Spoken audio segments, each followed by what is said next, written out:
Hello again, and thank you for joining me for this video.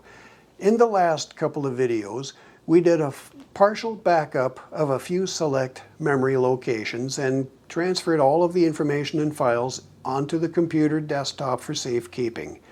After which, we did a full system and memory reset, and that erased everything, cleared everything, and put everything in the RC600 back to default settings. Now, in this video, I'd like to restore those few folders and put them back into the RC. It was, I believe, memory locations 23 to 27. Just a few, I think it's about 5 memory locations. We're going to put them back in and pick up right where we left off.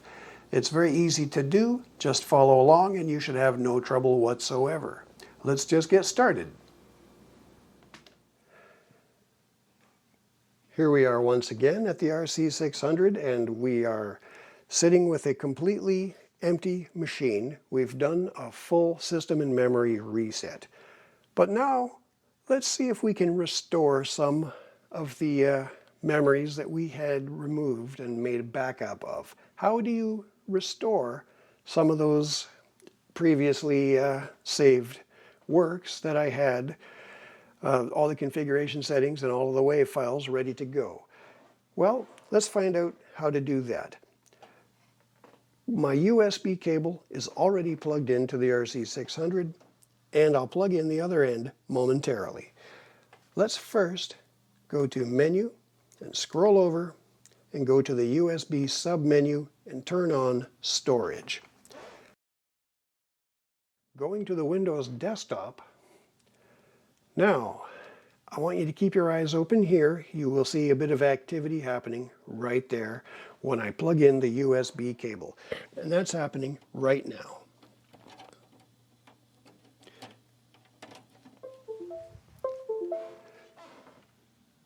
And there we go. The RC600 icon is here now. And looking inside, you can double click on it here. And inside is the Roland folder.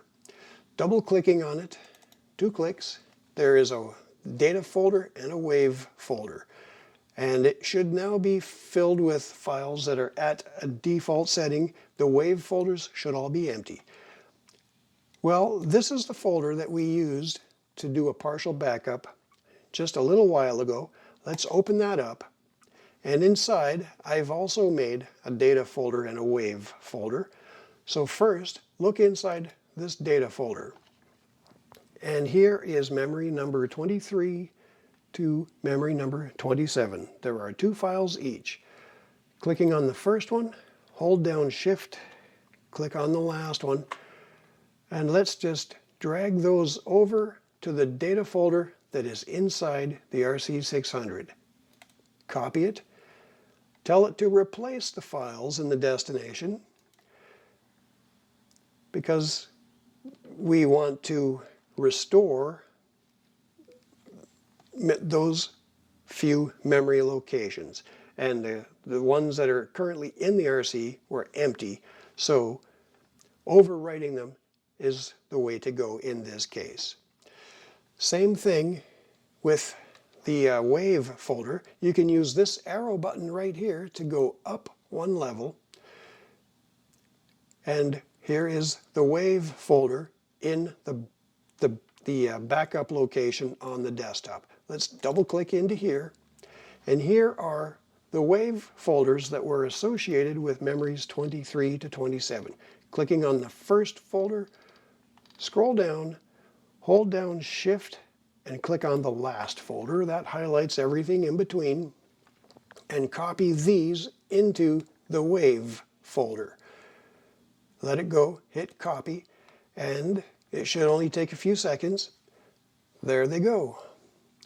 Once that's finished, now inside the RC600 are the restored memory locations 23 to 27.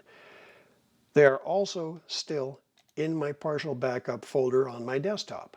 So let's close that. And we don't need to be plugged into the computer anymore, and the best way to disconnect is to right-click the RC600 icon and press eject. And you will shortly see this little thing pop up saying that it's safe to remove the hardware. What that means is that it's safe now to pull out the USB cable from the computer. And Windows now responded, we're not connected anymore.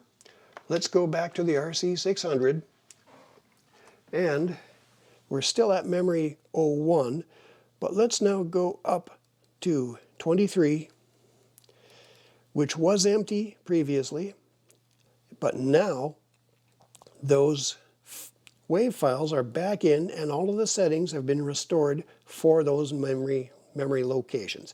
That's all there was to it. That is the way to do a partial memory restore of some of your memories. You just pick the memories that you want, copy them back into the RC600, and voila.